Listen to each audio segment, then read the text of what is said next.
Sebelum ni saya ada buat question tu dekat IG dan ramai respon untuk tengok nak review perjalanan hotel.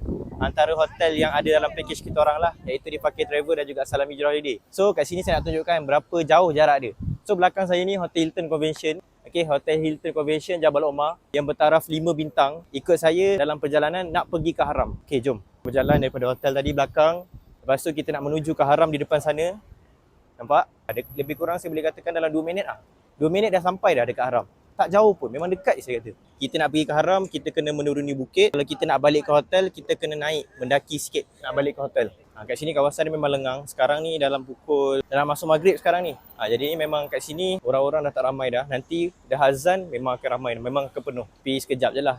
Kalau waktu-waktu biasa dia tak akan penuh lah. Takkanlah sepeks dekat kawasan belah sana. Area Hotel Hilton tadi, area Jabal Omar. Try rasa pengalaman hotel yang dekat kan. Nak berjalan kaki tu tak jauh sangat, dekat saja. Boleh booking dengan Fakir Travel sebab dia punya package memang sediakan Hotel Hilton Convention Mekah. Sehingga menghampiri ke dataran. Jadinya kita akan straight saja. Dekat-dekat 100 meter lah, 100 meter lebih. Ini dah dikira masuk ke dataran lah. Korang rasa dekat ke tak? Itu hotelnya Hilton Convention. Ini dataran. Sampai situ saja. Kalau berminat boleh terus daftar dengan Fakir Travel ataupun Salam Hijrah Holiday. Bye-bye. Assalamualaikum. Jom pergi umrah bersama Fakir Travel dan Salam Hijrah Holiday.